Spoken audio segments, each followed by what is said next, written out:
Hiya and welcome to the Redmen TV. Can you believe it? We're actually bang on time. We've gone live and it is 10:30. That might be the quickest I've ever been able to go live. All thanks to Bobby over in the other room. It is the transfer news update show. We've got quite a few pieces of info to get through, including, of course, the Yan Diomande stuff that towards the end of the week just randomly blew off and picked up and then has continued to rumble on since then. We've got new information from Paul Joyce, from Fabrizio Romano, from Ben Jacobs, so we'll get all into that as well. But before we do, we'll touch on a little bit of Curtis Jones' situation, because Inter are starting to do my head in. They're probably starting to do yours in too. And then there's a couple of other links that Liverpool have been with that I just think is quite interesting to have a look at. So we'll get into it all. And like I mentioned, firstly, let's get in to the Curtis Jones stuff. I hope you're all having a lovely time. There's people talking about Starmer going in the good old chat here. You know, that's one way to start your Monday morning. That has happened, yes. Alex said, on time, wow, you are just as shocked as I am, mate. Honestly, who'd have thought it? Not me, but here we are. Hey, Chloe, are you enjoying the weather? Now, let me tell you, there's nothing I love more than heat and a bit of sun. That is me. You can ask anybody in this office. I am the coldest person alive, potentially. I need hoodies on throughout the entire days in here, and I have a heater under my desk when I work because I'm just freezing, and everybody else has like the fans and the windows open. That's not me. So you best believe I am enjoying the weather. It's a little bit annoying at night when you're trying to sleep, but it is good. How's the weather in Liverpool? Let me just tell you exactly what it is right now according to Apple, because sorry, I'm not looking anywhere. It's 23 degrees apparently right now.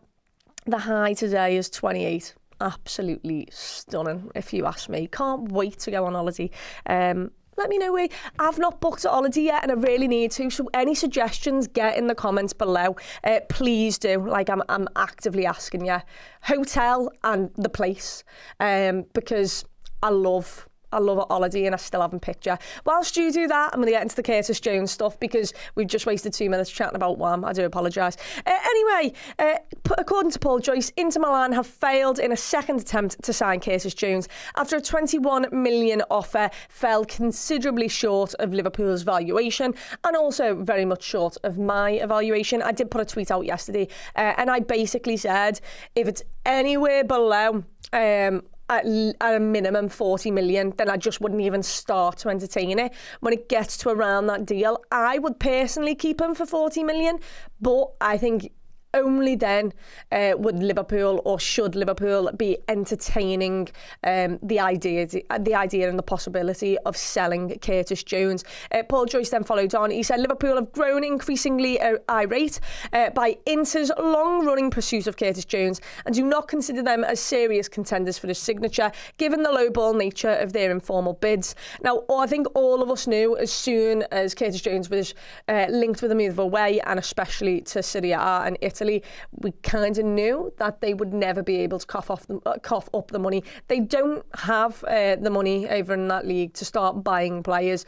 We usually try and buy the best in Italy. A lot of Italians don't want to leave Italy, but you know, it's been a long time since Italian clubs could spend big money on players, and yet 21 million is an absolute joke of a bid, and quite frankly I wouldn't be. I'd just tell them to do one now. Liverpool's power brokers will not want to look weak given the valuations placed on other midfielders in the market. Selling Jones to Inter for 21 million, then trying to replace him with those funds would prove problematic at best. That is at best, because let me tell you, I don't think there's anyone on the market who's going for 21 million. There might be, like, you know, a 17-year-old who has played maybe one game, who might be going for 21 million. That's what today's market's like. For that reason, Liverpool will not simply do a deal at any cost, and there is still a prospect of Jones impressing the new head coach, Andoni Iraola, when the players report back for pre-season training next month. And that is also a big thing, is that right now, we obviously, Curtis Jones wants a bigger playing time, a bigger spot, I'm pretty sure, and Liverpool can't guarantee that for him. But if he comes back, enjoys the way that Andoni Iraola plays, has quite a significant role in it, because I think it's just really important to notice that Andoni Iraola's style and its intensity, it needs a lot of squad depth. It needs a lot of rotation at times, and there will certainly be some injuries. It's unfortunate, but that will definitely happen as the players get up to speed with the level of intensity that's going to be. And therefore, I just think Curtis Jones will hopefully get more opportunities to play, get more time in the team, and also he could just really impress and therefore be one of the first names on the team sheet. Andoni Iraola might just like him that much, and hopefully, you know, in a couple of months' time, when he started playing under Andoni, hopefully we can kind of find a compromise between contract and playing time, because that is what I'd really want to do. I would hate to see Curtis Jones leave for free. I'd hate to see him leave full stop, but leave for free, although I do think him leaving for free will be better than just getting 21 million right now, because that is absolute buttons for a lad of Curtis Jones's class. Senior Anfield figures insist they would rather run the risk of losing Curtis Jones for nothing next summer than sanction a cup price agreement in the window. Talks over a new contract stalled, and there are currently no active discussions.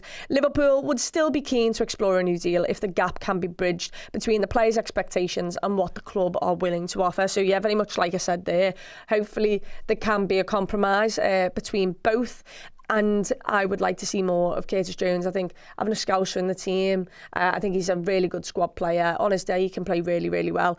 And I already thought we needed a big squad with Andoni Iraola. I think that's even more important as well. Let me know in the comments below, what is the price that you would entertain the sale of Curtis Jones this summer? Or would you just outright not sell Curtis Jones this summer, no matter what the price is? I mean, Irish Fun has already said sell Jones. I wouldn't be selling them for 21 mil. I think that's absolute madness. But that is just my personal opinion. Sean said go Crete. I didn't think I've been Crete. I've been many places, but I don't think. Tenerife, I have been Tenerife before, when I was younger. Republic of Ireland, look, love the Irish. Haven't been, would like to go, but let me tell you, I don't think you can offer me an all-inclusive 30-degree weather by a pool, but and a really nice Italian on the gaff. I'll go there at some point, maybe just not in the summer. Is Mac and Jones going, do you think, Chloe? There's also been rumours with McAllister obviously leaving. We'll have a little bit of a look what Fabrizio Romano said about that later on. I think Liverpool will keep Jones, and I think someone would have to pay around 60 million for McAllister to leave, and I'm not sure there's anybody who will do that. Real Madrid have been linked, but I'm not sure. Near Barcelona, I've been Barca quite a few times. Been Spain quite a few times.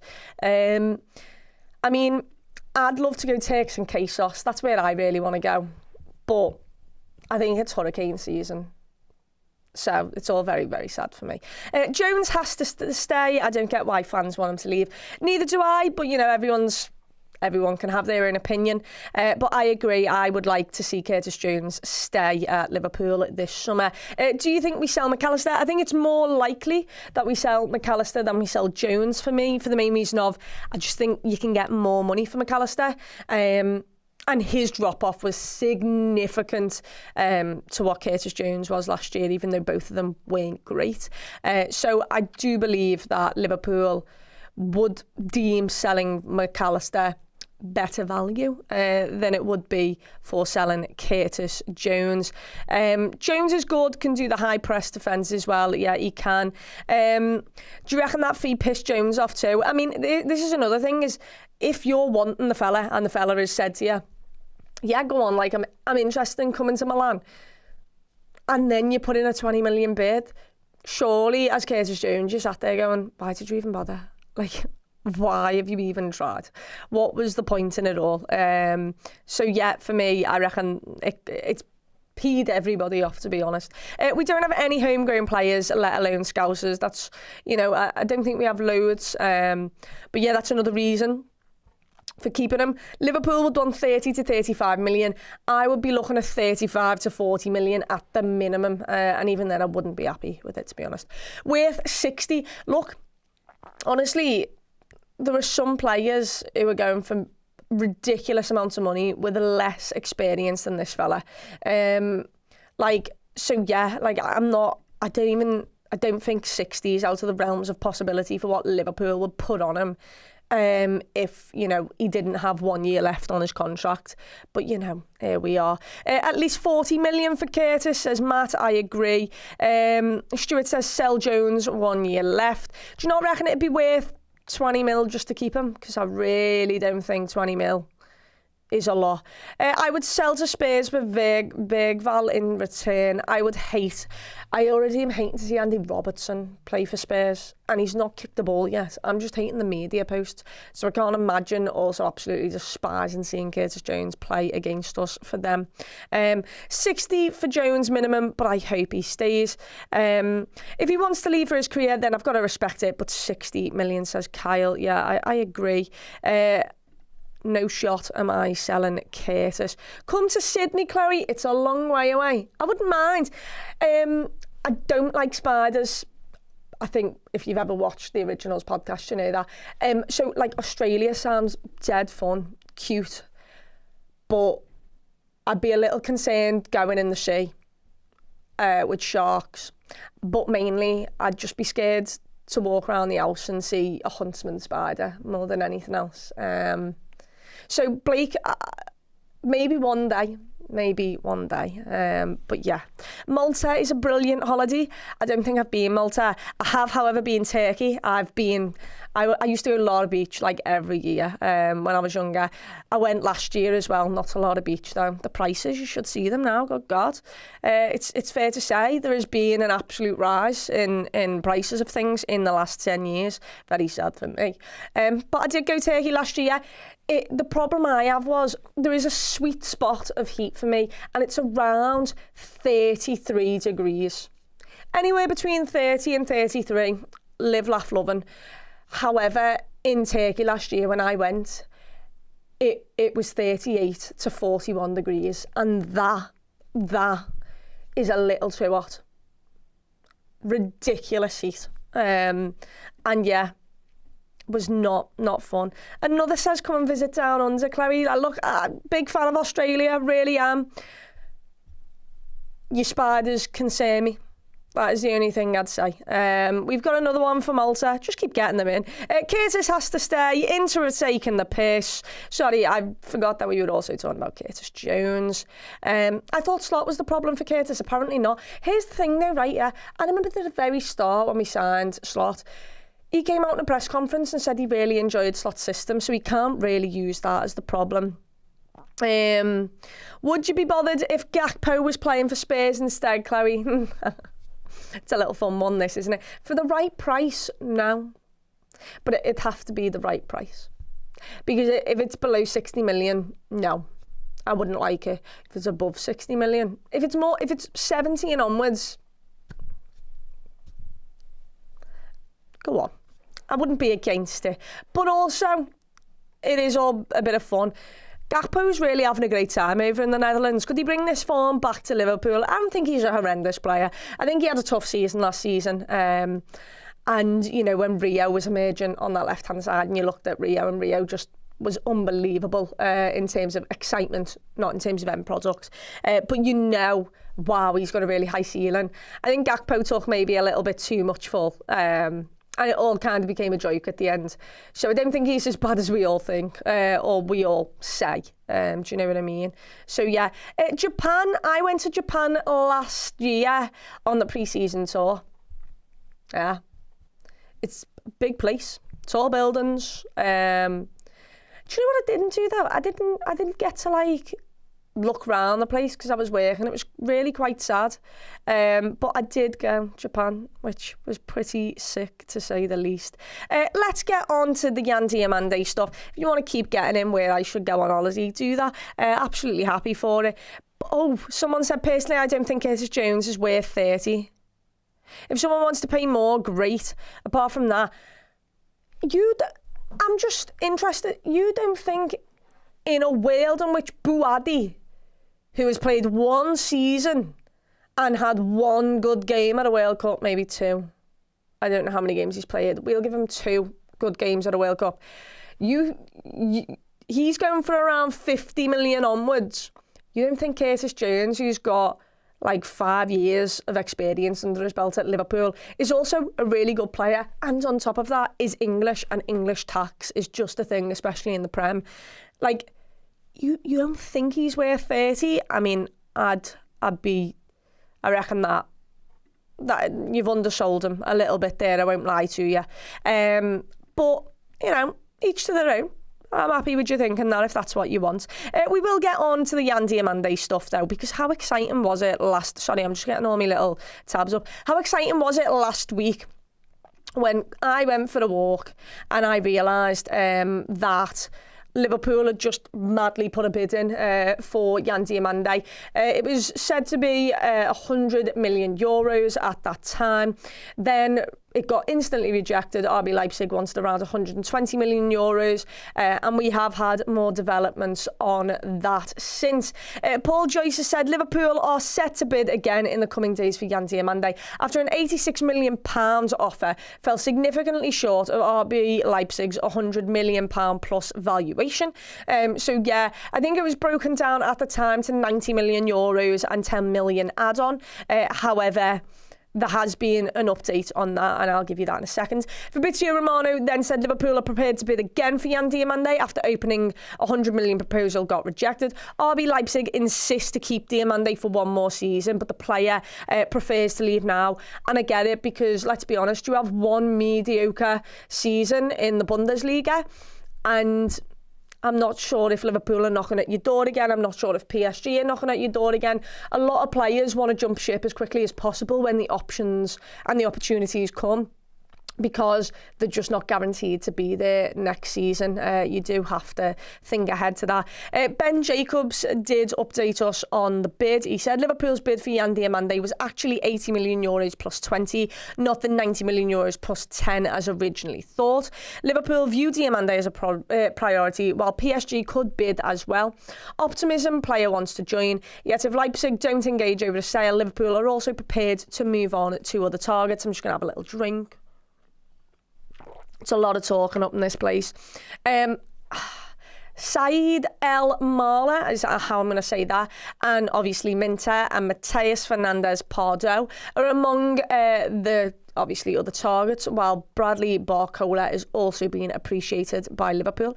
Diomande not expected to be a drawn-out saga, which hopefully means that this can be done within the next week. The window, there is urgency to add in wide areas, and as a result, Liverpool are not planning for Diomande pursuit to run into August. The 80 million plus 20 million euros, offer was pretty swiftly rejected, and Liverpool are now assessing whether Leipzig are prepared to engage to then, compromise and find a sweet spot that, suits both Liverpool and RB Leipzig. And on top of that, Fabrizio Romano has revealed that Liverpool will go aggressive for Diomande. They believe there's a chance. It's still not a here we go soon, but I think Liverpool will be pushing a lot to get it done. Leipzig said he's not for sale. He's really not for sale, but Liverpool retain with a strong bid and are working on the player side.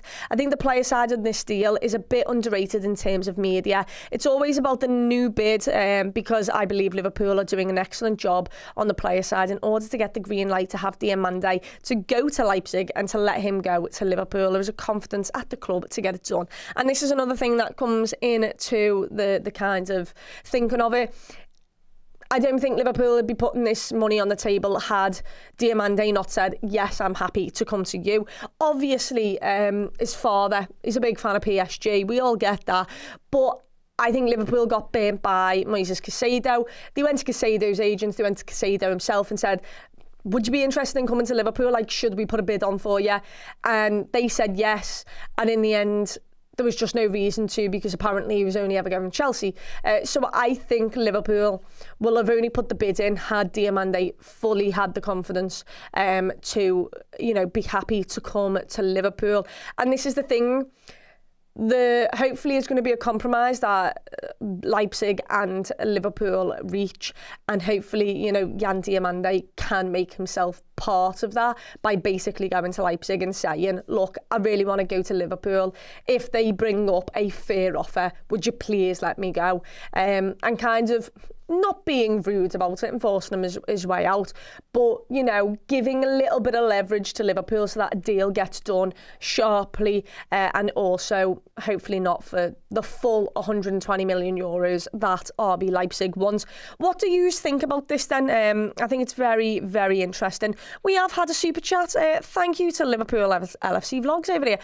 Jones worth 45 to 50 million. I think with his experience and age, what about our interest in West Ham's Matheus Fernandes? Do you think we should be looking for another defender or number 6 from League? Well, thank you so much for the donation. We will get on to Matheus Fernandes because there has been a couple of things said about him. So fear not, we will get there. I think Curtis Jones is 40 million and upwards for me. But, you know, we will have to wait and see about that because I just don't think Liverpool will sell him. As for what I want, I reckon Liverpool might need 1 midfielder, maybe 2 midfielders, especially if obviously Maka goes. I think we need legs. We need energy, we need intensity, we need someone who can get about and press a bit. But I also think a lot of our players are very forward thinking. So I also wouldn't mind someone who's a little bit more defensive but still has the attributes of moving about and, you know, having the legs to run a little bit. Because I just do be a little bit concerned is I imagine that we're going to play an aggressive style of football, a high-intensity style of football. And if there's just some incredible teams out there where if they beat your press, you've got to have someone who can, you know, have a little bit of defensive stability about them and also just a little bit more, like their first thought is to worry about the defensive position. You've got Ryan Gravenberch, you've got Dom Szoboszlai, you've got even Alexis McAllister, you've obviously got Florian Wirtz, you've got Curtis Jones right now. All of them, I wouldn't say any of those are first instinct as to, wait there, where should I be in a defensive position? Wataru Endo is that, but I'm obviously not sure that he'll be Andoni Iraola's first choice. So for me, maybe someone who's also a little bit more defensively thinking, but can be progressive, might be a little bit good because I don't think any of our midfielders' first thought is defensively, where should I be here? It's more of, if a ball breaks, that means that I can be on the attack, which means I should be here. But if that doesn't happen, you can get yourself caught out. And I just don't think we have a more defensive player in our team. But, you know, we'll certainly have a little look at it. But yeah, I reckon Yan Diomande, really good player, but I think it's absolutely ludicrous that a lad's going for 120 million. This is just what happens. But it is absolutely mental. Absolutely mental. Chloe, did you read Diomande's post to his sister? I did. Honestly, it's heartbreaking. Heartbreaking that he had to go through that his family, that obviously his sister had her life taken from her. And yeah, absolutely devastating. Just, it was horrendous to find out. And I thought the written piece that he did was absolutely beautiful, to be perfectly honest. So yeah, just heartbreaking for the lad. But you know, he's trying to turn it into not a positive, but he's trying to, you know, do everything for her and reach the heights that she thought he could reach and stuff. So, you know, everything he does is with her in his thoughts, which is just absolutely beautiful as well. So yeah, I did, and it was heartbreaking. Before we finish it all, we're going to get into some of the players that I said will be interesting. So Fabrizio Romano has said, keep a close eye on the situation of Bouadi for Liverpool and other clubs. LFC have had 2 meetings and more clubs involved is PSG and Arsenal. So there could be an opportunity to go for him. It depends on the price. It depends on what Lille want to do, but Liverpool have been scouting the player for a long time. It has been almost 1 year monitoring the player closely. Let's see if they enter this one. I think it could be interesting, not just for Liverpool, but other clubs. The only problem I have with this is other clubs, PSG and Arsenal. I don't want to get into a bidding more. That would be horrendous. The lad from Morocco that I've seen looks fairly decent. around 50 million though for a lad who I've seen play about 2 times is ludicrous. But here we are again. This is just the way life is. But yeah, that is one to keep an eye on. And then we'll also take a look at Matheus Fernandes, which was obviously mentioned in a super chat a little bit earlier. Liverpool made a call 2 weeks ago to understand the situation of Matheus Fernandes at West Ham, to understand the price and the conditions, but they didn't return with any bids or any official conversation. It means Liverpool are working on other midfielders. So it looks like Matheus Fernandes, if he is on Liverpool's radar, for the asking price that West Ham wants, he is a little bit further down the pecking order, and we'll have to see who these other midfielders are that Liverpool are talking with. I like Matheus Fernandes, think he's a really good player. Once again, though, just the amount of money that's being touted about these players is just, it's incredible, isn't it? And also, he arguably should have, you know, not helped. He very much helped Arsenal to a title whilst being in on goal and just passing it straight to the goalkeeper, basically. So I do have a little bit of a beef with him for that part. But, you know, we'll get over that at some point if he becomes a Liverpool player. But I do think he's a really good player. But it seems that Liverpool learns about the price and the conditions and have kind of said, you're a bit further down our pecking list because there's other players who we feel we can get for a little bit cheaper, who are worth it. You know, so we'll have a look. I would be happy with Yan Diomande being done soon. I'd be happy for Curtis Jones to stay. And then in terms of midfielders, maybe that's the next thing down the list. I'd also like a centre-half, I won't lie to you. So if Liverpool can start working on that as well in the background, that would be absolutely incredible. I am going to plug my own channel. I'm not going to lie, I never usually do this, but I am. If you go on Clubby Bloxham on YouTube, you'll find me. What you find from me is usually reaction videos or I mean, I go home and away following Liverpool, so you find some match day vlogs. Some of them are incredible. If you want to see my view of Liverpool winning the Premier League title, look, it was quite a long time ago now, wasn't it? But that Spurs game was absolutely immense. There's also been a lot of times where Liverpool have scored last-minute winners and I've just gone absolutely, completely arse over tit. I won't lie to you. Newcastle away when Newcastle scored. No, when Rio Engamoa scored, when Darwin Núñez got a double as well. We've got Nottingham Forest been there a couple of times and we've scored last-minute goals. That was very fun, especially the one where Darwin Núñez basically had to score twice, I think. That might have been Brentford, actually. That was a very good one as well. Last season was good with Nottingham Forest. I think it was Maka who scored twice, wasn't it? But yeah, there is loads of vlogs on there for you to go and watch. I am going on the pre-season tour, so if you want stuff from there, we'll also have a little look at the vlog kind of stuff. And then when the season starts, you best believe Clubby will be there. So please do subscribe if you don't mind. Thanks so much. Do apologise for plugging myself, but, you know, any subs on that would be boss. But that has been all for today's news show. Thank you so much for joining me. Thanks to Bobby who produced it and got us all on time. And I'll see you on the next one.